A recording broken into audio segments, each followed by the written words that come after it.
Hello everyone. Today I am going to discuss about the paper 403 unit 2. આ unit 2 ની અંદર આપણે શરૂ કર્યું છે ડિસ્ટિલેશન. પેપર 403 યુનિટ 2 પેપર 403 જેમાં આપણે શરૂ કર્યું છે ડિસ્ટિલેશન. તો સૌથી પહેલાં તો આપણે 3 ડિસ્ટિલેશન છે એ પૂરા કર્યા. સિમ્પલ ડિસ્ટિલેશન, ફ્રેક્શનલ ડિસ્ટિલેશન અને સ્ટીમ ડિસ્ટિલેશન. બરાબર,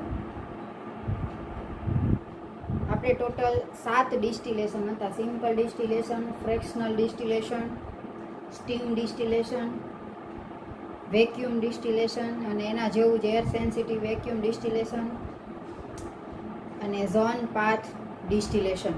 બરાબર, આ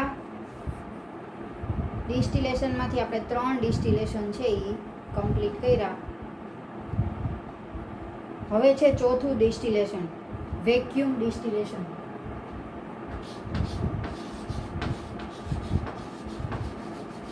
વેક્યુમ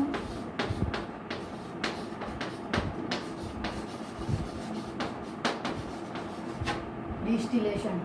તો વેક્યુમ ડિસ્ટિલેશન એટલે શું? કેવા પ્રકારના કમ્પાઉન્ડ માટે વેક્યુમ ડિસ્ટિલેશન છે એનો યુઝ થાય? તો કે વેક્યુમ ડિસ્ટિલેશન છે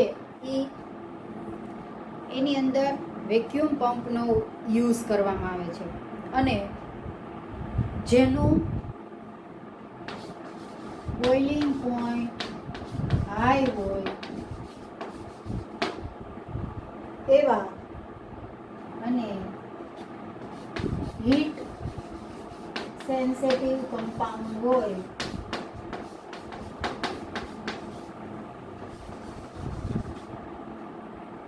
એના માટે વેક્યુમ ડિસ્ટિલેશન છે એનો ઉપયોગ થાય છે.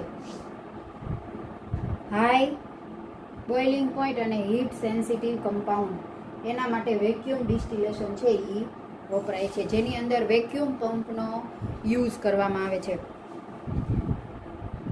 Vacuum distillation is ideal for separating mixture of liquid with very high boiling point. બરાબર, in order to boil this compound, heating to high temperature is an inefficient method. Therefore, the pressure of the surrounding is lower instead. બરાબર, કે જ્યારે એટમોસ્ફિરિક pressure એના temperature જેટલું થાય ત્યારે liquid છે, જે તે લિક્વિડ બરાબર એનું બોઇલ થવાનું શરૂ થાય છે. જો પ્રેશર ડિક્રીઝ કરવામાં આવે તો ટેમ્પરેચર છે એ આપોઆપ ડિક્રીઝ થઈ જાય.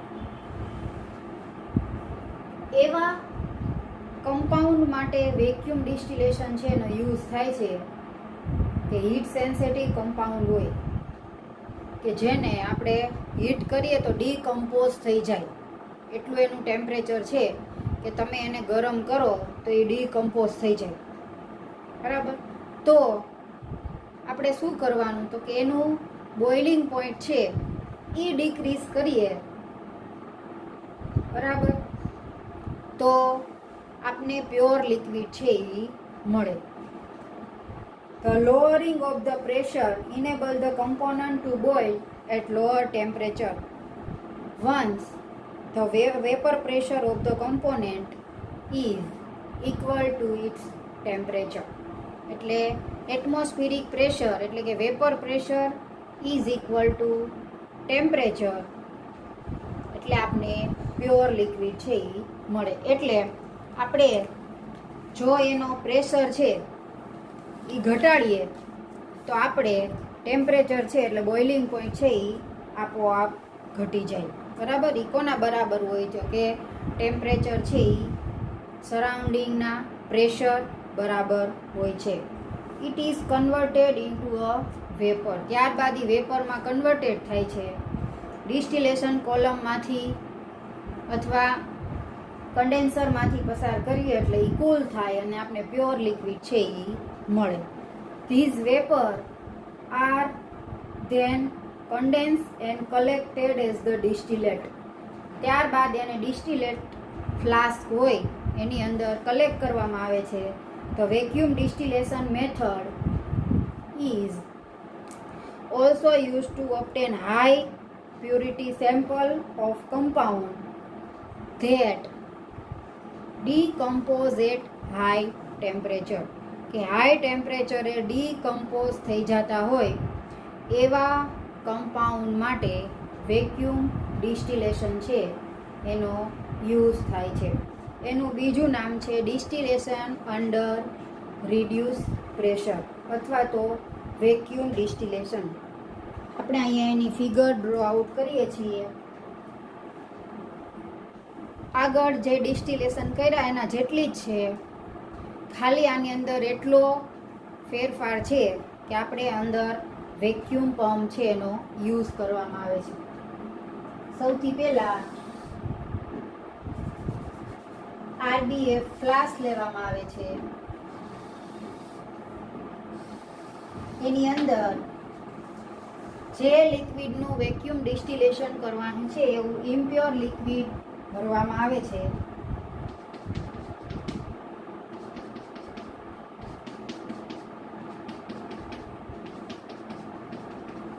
બરાબર.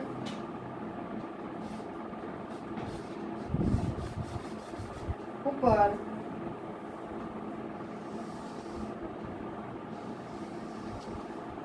થર્મોમીટર રાખવામાં આવે છે.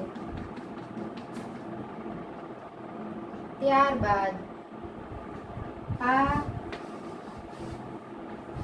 RBF છે એને સ્ટેન્ડમાં ગોઠવવામાં આવે છે. નીચે કોઈ હીટિંગ સોર્સ આપવામાં આવે છે.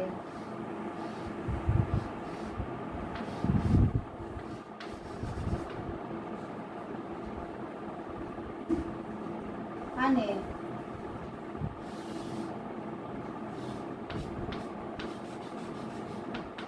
સ્ટેન્ડમાં ગોઠવવામાં આવે છે.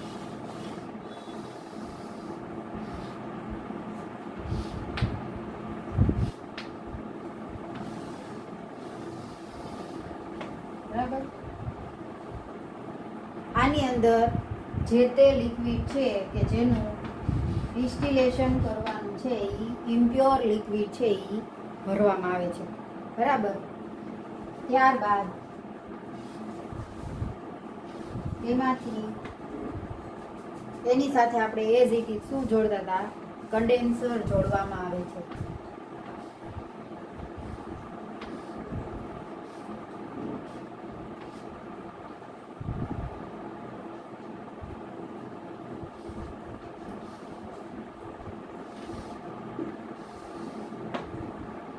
કન્ડેન્સરનું કામ છે એ આપને ખબર છે, કુલિંગ કરવાનું છે.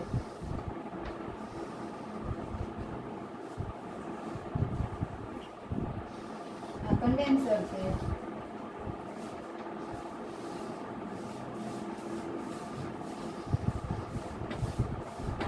હવે નીચે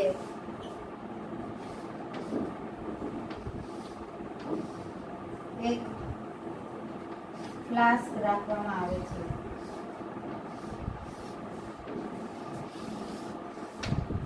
બરાબર.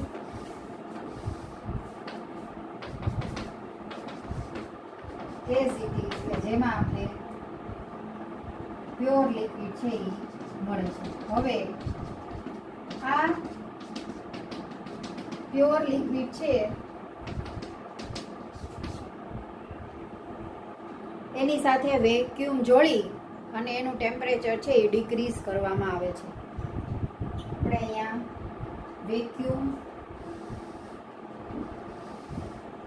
વેક્યુમ પંપનું કામ છે કે જે તે ટેમ્પરેચર છે એને આપણે ડિક્રીઝ કરવાનું છે.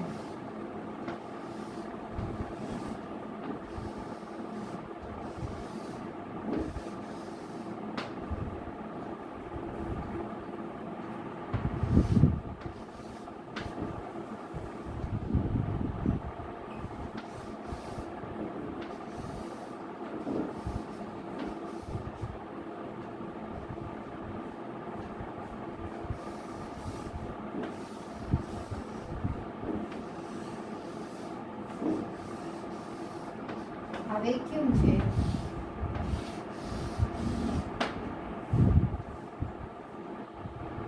જેનું કામ છે આપણે અહીંયા મળે છે પ્યોર લિક્વિડ.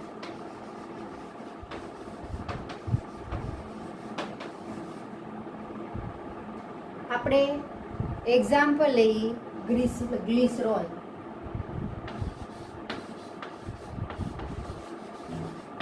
ગ્લિસરોલ બરાબર. સૂત્ર આવશે CH2OH CHOH અને CH2OH બરાબર. એનું બોઇલિંગ પોઈન્ટ છે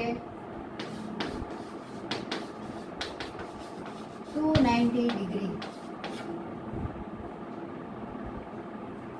આ ગ્લિસરોલ છે અને હીટ કરવામાં આવે 290 ડિગ્રીએ તો એ ડીકમ્પોઝ થઈ જાય બરાબર. તો એના માટે આપણે સિમ્પલ ડિસ્ટિલેશનનો યુઝ ન કરી શકીએ, ફ્રેક્શનલ ડિસ્ટિલેશનનો યુઝ ન કરી શકીએ, સ્ટીમ ડિસ્ટિલેશનનો યુઝ ન કરી શકીએ. તો એના માટે વપરાય છે વેક્યુમ ડિસ્ટિલેશન બરાબર. હવે કઈ રીતે વેક્યુમ ડિસ્ટિલેશન છે એ વર્ક કરે છે?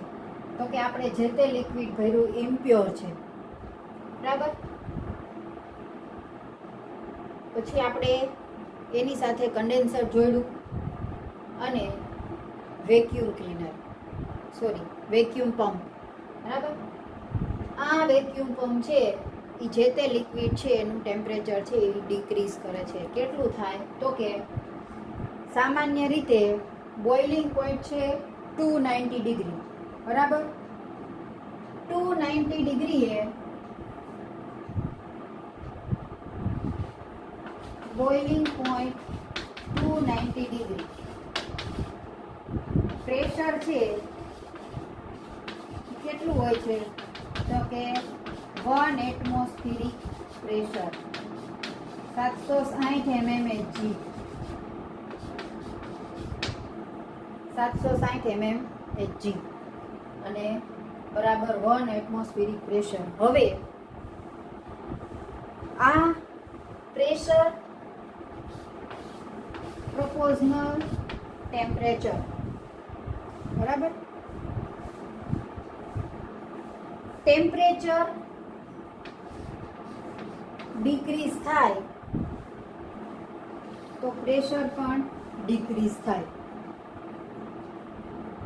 પ્રેશર આપણે ડિક્રીઝ કરીએ તો ટેમ્પરેચર એ ડિક્રીઝ થાય. હવે આપણે અહીંયા લિક્વિડને હીટ કરીએ અને વધારે હીટ કરીએ તો ડીકમ્પોઝ થઈ જાય. એટલે આપણે એનું શું કરવું પડે? ટેમ્પરેચર છે એ ઘટાડવું પડે. તો 180 ડિગ્રી ટેમ્પરેચરે લિક્વિડ છે એટલે ગ્લિસરોલ છે એ ડીકમ્પોઝ થતું નથી બરાબર. તો ત્યારે પ્રેશર કેટલું થાય? તો કે 12 mmHg.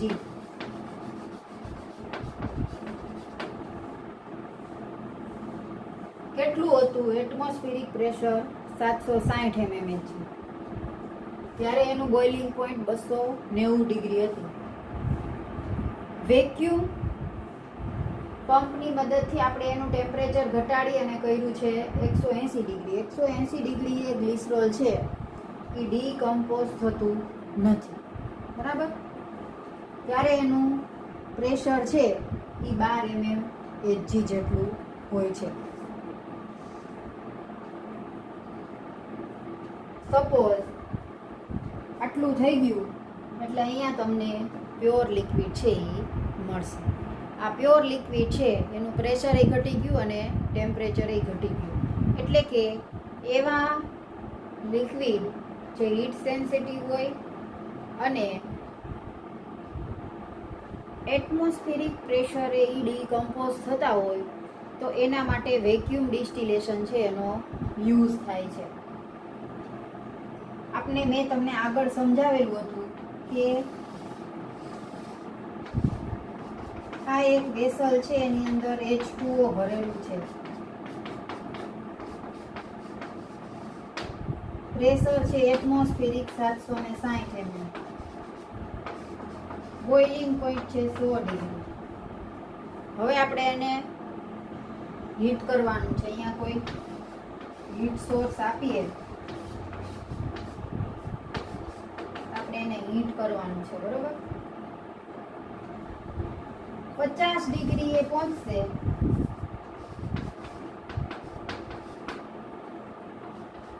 એટલે ધીમે ધીમે વેપર બનવાની શરૂ થશે, બરાબર. આનું ટેમ્પરેચર થઈ ગયું 300 mm, બરાબર. 80 ડિગ્રી એ પહોંચશે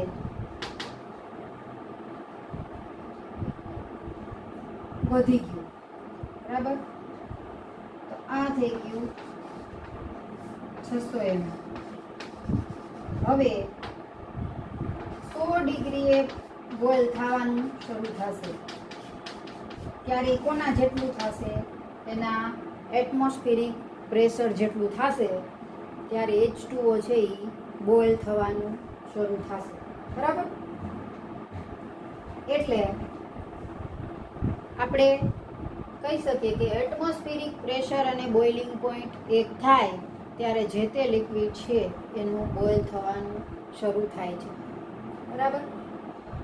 એટલે આપણે આને વેક્યુમ ડિસ્ટિલેશન તરીકે ઓળખવામાં આવે છે કે લિક્વિડનું ટેમ્પરેચર અને એટમોસ્ફિરિક પ્રેશર પ્રપોઝનલ ટેમ્પરેચર બંને એક થાય ત્યારે જે તે લિક્વિડ છે એનું બોઇલ થવાનું શરૂ થાય અને ડીકમ્પોઝિશન ન થાય એટલા માટે વેક્યુમ ડિસ્ટિલેશન છે એનો ઉપયોગ થાય છે, બરાબર. આ થયું તમારું vacuum distillation.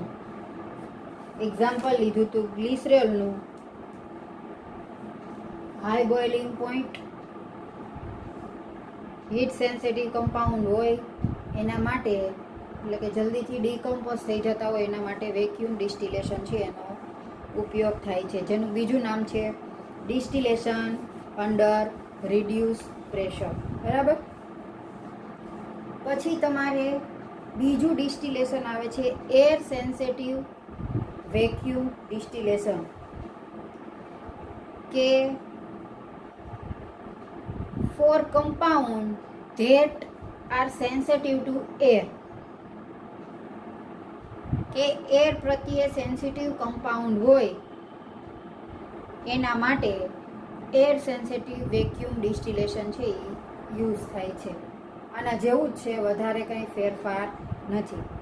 And readily react with it, એટલે કે એર સાથે ઝડપથી રિએક્ટ કરતા હોય એવા એર સેન્સિટિવ કમ્પાઉન્ડ માટે આ એર સેન્સિટિવ વેક્યુમ ડિસ્ટિલેશન છે એનો ઉપયોગ થાય છે. This vacuum distillation is carried out but vacuum must be replaced with an inert gas. એટલે કે આ વેક્યુમ એર સેન્સિટિવ વેક્યુમની અંદર ઇનર્ટ ગેસ છે એનો ઉપયોગ કરવામાં આવે છે. ઇનર્ટ ગેસ એટલે ઉમદા વાયુઓ, નિષ્ક્રિય વાયુઓ, અથવા એને કહેવાય આદર્શ વાયુઓ અથવા તો શૂન્ય સમૂહના તત્વ. Helium, neon, argon, krypton, xenon અને રેડોન આ છે ઇનર્ટ ગેસ છે, બરાબર. જેની બાહ્યતમ કક્ષાની ઇલેક્ટ્રોન રચના છે એ પૂરી છે, એટલે કે કક્ષકો છે એ ઇલેક્ટ્રોનથી સંપૂર્ણ ભરાયેલી છે, એટલે એને નિષ્ક્રિય અથવા શૂન્ય સમૂહના તત્વો કહે છે. એ કોઈને ઇલેક્ટ્રોન આપતા નથી અને કોઈની પાસેથી ઇલેક્ટ્રોન લેતા નથી, એટલે એને આદર્શ વાયુ તરીકે ઓળખવામાં આવે છે. અને આપણે ભણી ગયા એમ આ ઇનર્ટ ગેસનો ઉપયોગ કરી અને આપણે એના પછીના એના પછીના પરમાણુ ક્રમાંક ધરાવતા તત્વો હોય એની ઇલેક્ટ્રોન રચના છે એ લખતા હતા. હિલિયમનો ઉપયોગ કરી અને 2 થી 9 સુધીના તત્વની ઇલેક્ટ્રોન રચના લખતા હતા. 10 નિયોન એનો ઉપયોગ કરીને 11 થી 17 સુધીની લખતા હતા. પછી 18 એટલે આર્ગોન એનો ઉપયોગ કરીને એના પછીનું જ્યાં સુધીનું ઇનર્ટ ગેસ ન આવે ત્યાં સુધીનું ઇલેક્ટ્રોન રચના લખતા હતા. ટૂંકમાં આવા બધા inert gas છે replace with an inert gas. Once the process is complete, process is often referred to as air sensitive vacuum distillation. એટલે કે આ પ્રોસેસ છે એ ઇનર્ટ ગેસથી એના કમ્પાઉન્ડ છે એમાં આની અંદર આપણે જેમ વેક્યુમ પંપનો યુઝ કર્યો એમાં ઇનર્ટ ગેસ છે એની જગ્યાએ રિપ્લેસ થઈ અને એર સેન્સિટિવ વેક્યુમ ડિસ્ટિલેશન છે એ આપણે કરી શકીએ છીએ. પછીનું ડિસ્ટિલેશન આવે છે short path distillation. Short path distillation is used to purify a small amount અથવા સ્મોલ ક્વોન્ટિટી ઓફ કમ્પાઉન્ડ.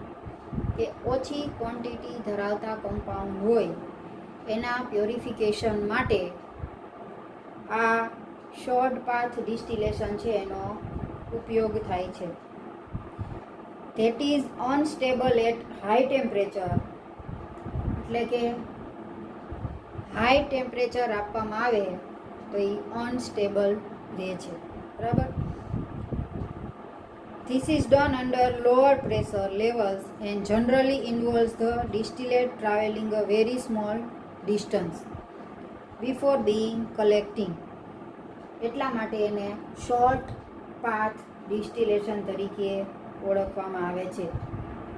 એટલે કે લોઅર પ્રેશર લેવલે એટલે કે ખૂબ ઓછું દબાણ આપી અને આ શોર્ટ પાથ ડિસ્ટિલેશન છે એનો ઉપયોગ થાય છે.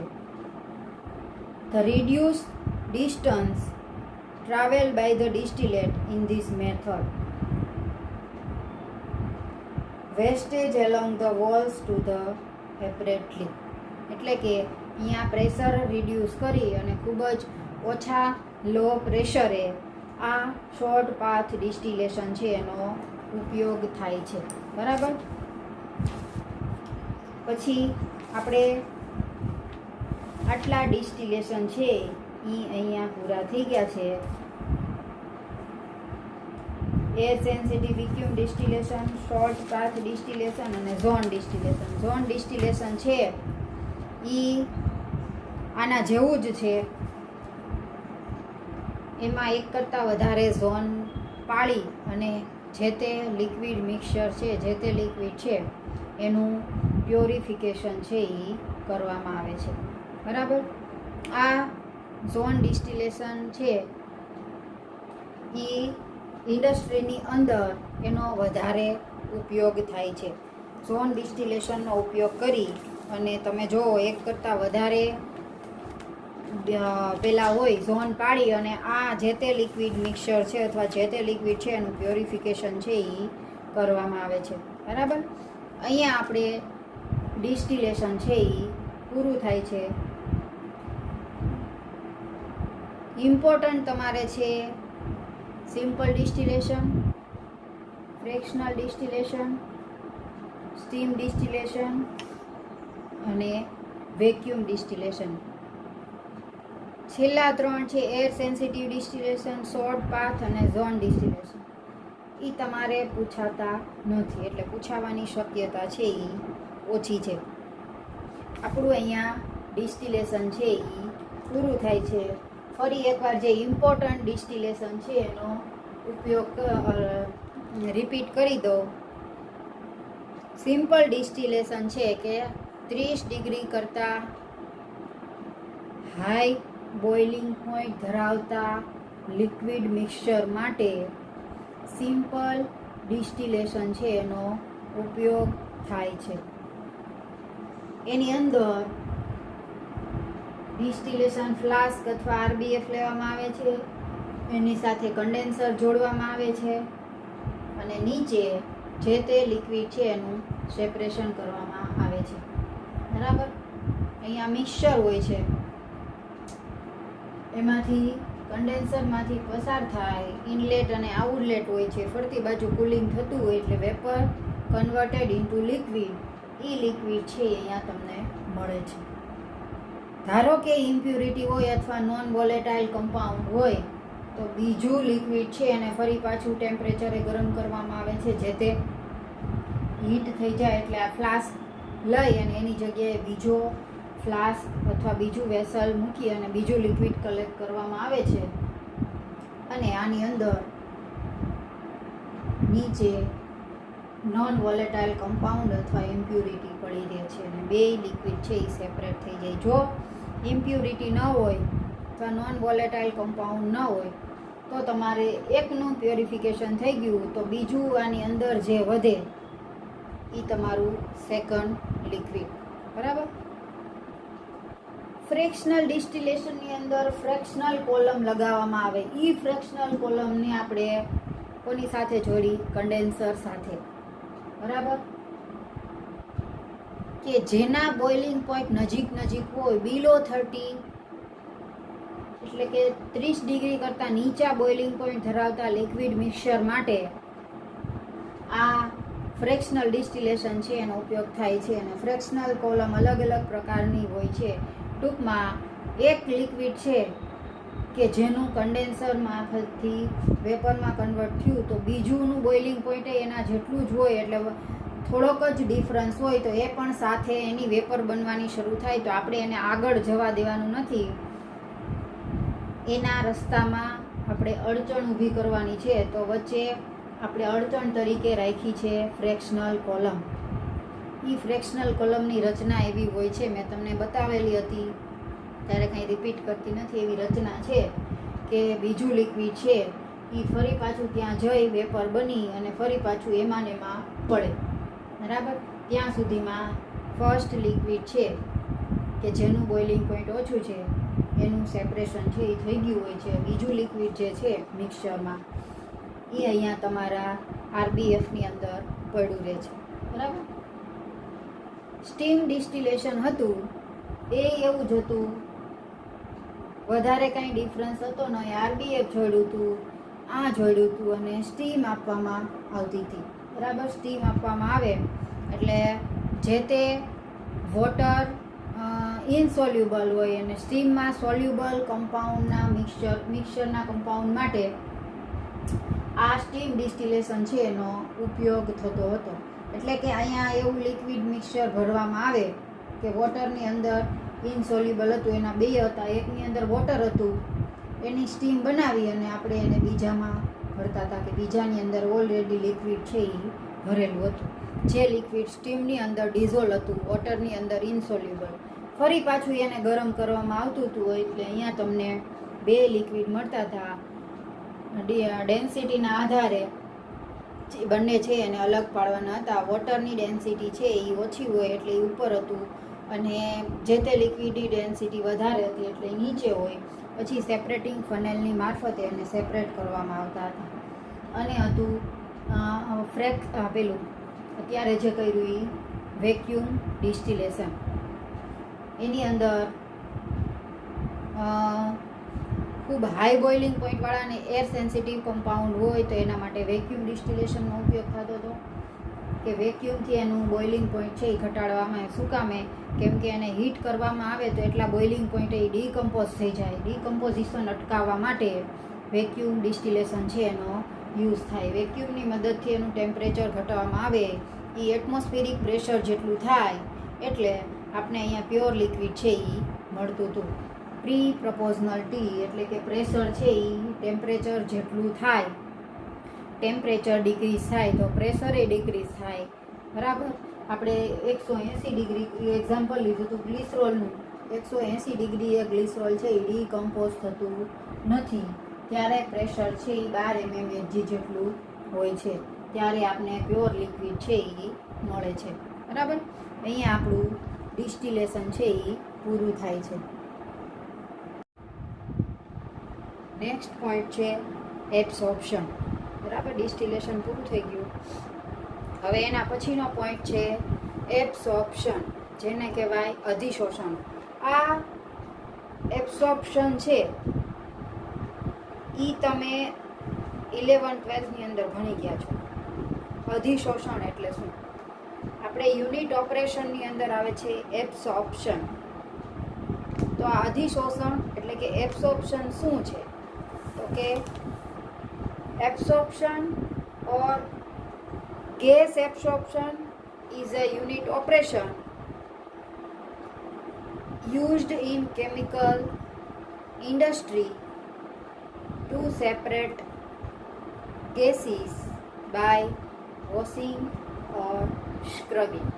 બરાબર, કે ગેસને સેપરેટ કરવા માટે વોશિંગ અને અથવા તો સ્ક્રબિંગ પદ્ધતિ દ્વારા, વોશિંગ અથવા તો સ્ક્રબિંગ મેથડ દ્વારા ગેસને સેપરેટ કરવા માટે અથવા સેપરેશન માટે કેમિકલ ઇન્ડસ્ટ્રીની અંદર આ એબ્સોર્પ્શન છે એનો ઉપયોગ થાય છે. આ મેથડ છે એની અંદર ગેસિયસ મિક્સચર હોય છે, જેનું સેપરેશન કરવામાં આવે વોશિંગ અથવા સ્ક્રબિંગ દ્વારા. કોની સાથે? તો કે વિથ અ સ્યુટેબલ લિક્વિડ, કે જે તે એની મેથડ છે એમાં તમને સમજાવીશ એટલે સમજાઈ જશે.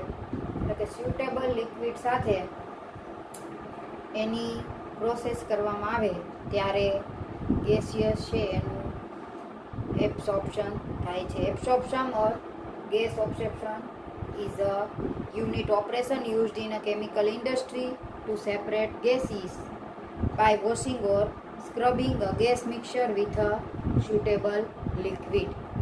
જે તે લિક્વિડનો ઉપયોગ કરી ગેસ મિક્સરમાંથી જે તે ગેસિયસ છે એને સેપરેટ કરવામાં આવે છે. એબ્સોર્બર તરીકે શું જોવા મળે? તો absorber may be packed column, plate tower, simple spray column અથવા તો બબલ કોલમનો ઉપયોગ કરવામાં આવે છે. The process of absorption means that a substance capture and transforms energy. Fundamental physical principle understand the process of gas absorption are the solubility of absorbed gas and the rate of mass transfer. બરાબર, જે તે solvent છે કે જેનો ઉપયોગ કરવામાં આવે એના સોલ્યુબિલિટી છે એ જે તે ગેસિયસ મિક્સરનું સેપરેશન કરવાનું છે એમાં સોલ્યુબલ થઈ જાય એના આધારે આપણે એનું એબ્સોર્પ્શન કરવાનું આવે. One or more of the constitute of the gas mixture dissolve or absorb in the liquid.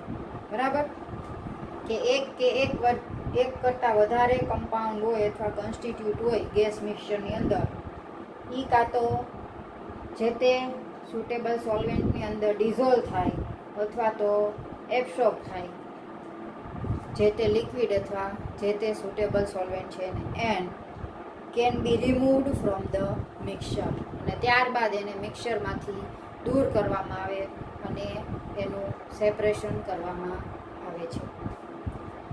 In some system, this gaseous constituent forms a physical solution with liquid. જે તે લિક્વિડ સાથે આ ગેસિયસ કોન્સ્ટિટ્યુટ છે એ absorb થાય અથવા તો soluble થાય છે. ઓર the solvent in other cases it react with the liquid chemically. અને ત્યારબાદ જે તે સોલ્વેન્ટ અથવા લિક્વિડ છે એ જે તે ગેસિયસ મિક્સચર છે એની આરે કેમિકલી રિએક્ટ કરે છે. બરાબર, પછી છે The absorbent distribute the material it captured throughout and absorb only distribute it through the surface. The process of gas or liquid which penetrate into the body of absorbed is commonly known as absorption. બરાબર? આ અધિશોષણની પ્રક્રિયા છે. Ammonia વાયુ બનાવવા માટેની Haber પદ્ધતિ. Sulphuric એસિડનું production, પછી vegetable oil છે એનું હાઇડ્રોજનેશન. આ બધાની અંદર કોઈને કોઈ છે કેટાલિસ્ટ વપરાય છે. તો એનું એબ્સોર્પ્શન કઈ રીતે થાય, અધિશોષણ કઈ રીતે થાય, આ તમે બધા ભણી ગયા છો. આ અધિશોષણની પ્રક્રિયા થાય ત્યારે જે તે કેટાલિસ્ટ છે એને 3 પાર્ટ્સની અંદર ડિવાઈડ કરવામાં આવે. કે ફોર એક્ઝામ્પલ તરીકે કોઈ એક વસ્તુ છે, ફોર એક્ઝામ્પલ તરીકે આપણે ડસ્ટર હોય, બરાબર? તો ડસ્ટર છે એને આપણે પેલો બહારનો ભાગ છે એના 6 પોર્શન આવે, બરાબર? ડસ્ટર હોય તો આ ભાગ, અહીંયા, આ અને આ, બરાબર? કેટલા થયા? 1 2 3 4 5 અને 6. એ આપણે એને પહેલા પાર્ટ્સમાં ડિવાઈડ કરીએ, બરાબર? બીજો પાર્ટ છે એની અંદરના મોલેક્યુલ્સ અથવા અણુઓ કે જેને આપણે જોઈ શકતા નથી. ચોક હોય તો એની બહારની ભાગ અને અંદરના અણુ મોલેક્યુલ્સ, બરાબર? ચોકને તમે પાણીમાં નાખો તો સૌથી પહેલાં રિએક્ટ શું થશે? જે બહારની સપાટી છે એ ભીની થશે અને ઓગળશે. અંદરના અણુઓ છે એનું અધિશોષણ થશે નહીં. એટલે થશે પણ ક્યારે? જ્યારે બહારના અણુઓ છે એ સંપૂર્ણપણે ડિઝોલ્વ થઈ જાય ત્યાર પછી અંદરના અણુઓ છે એનું ડિઝોલ્વ થવાનું શરૂ થાય. તો ત્યાં સુધીમાં અંદરના અણુઓ છે એને બહાર આવવું હોય તો શું થાય? બહારના અણુઓને ધક્કો મારે એટલે એક બંને અણુઓ વચ્ચે અથડામણ થાય, બરાબર?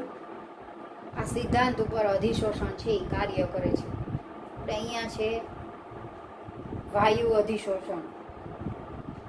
એક્ઝોથર્મિક અને એન્ડોથર્મિક હોય, સમતાપી અને સમોષ્મી હોય અધિશોષણ, બરાબર? આપણે જે તમને એક્ઝામ્પલ આપ્યું એ સોલિડ એબ્સોર્પ્શન હતું કે ચાલે કોઈ પણ સોલિડ છે એ કેટાલિસ્ટ તરીકે જોવા મળે તો તેનું એબ્સોર્પ્શન છે એ જે તે રિએક્શનની અંદર કઈ રીતે થાય, બરાબર?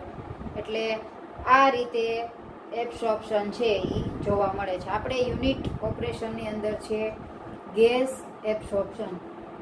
એ ગેસ એબ્સોર્પ્શન છે એ હું તમને આકૃતિ દોરી, ફિગર થોડી ઘણી અહીંયા ડ્રો કરી અને પછી તમને સમજાવીશ, બરાબર?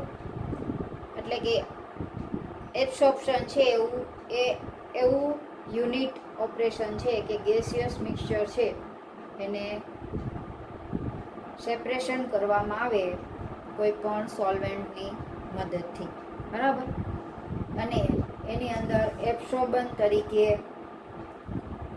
Tower, plate tower, packed column, simple spray column અને બબલ કોલમ છે એનો ઉપયોગ થાય છે. આ બધા કેવા હોય છે એ હું તમને થોડું ઘણું જ્યારે આપણે અહીંયા ગેસ એબ્સોર્પ્શનની ફિગર ડ્રો કરીને સમજાવીશ ત્યારે તમને કહીશ કે આ એબ્સોર્બન્ટ છે એ કેવા હોય કે જેનો ઉપયોગ કરી અને ગેસ એબ્સોર્પ્શન છે એ યુનિટ ઓપરેશનની અંદર વાપરવામાં આવે છે. ગેસ એબ્સોર્પ્શન, બરાબર? ગેસિયસ મિક્સચરને અલગ કરવા માટે. તો અહીંયા આપણું ઇન્ટ્રોડક્શન હતું ગેસ એબ્સોર્પ્શન. હવે એ કઈ રીતે કાર્ય કરે છે, બરાબર? એની રચના કેવી હોય છે, આ બધું છે એ આપણે હું તમને નેક્સ્ટ લેક્ચરની અંદર સમજાવીશ. બરાબર? Okay, thank you.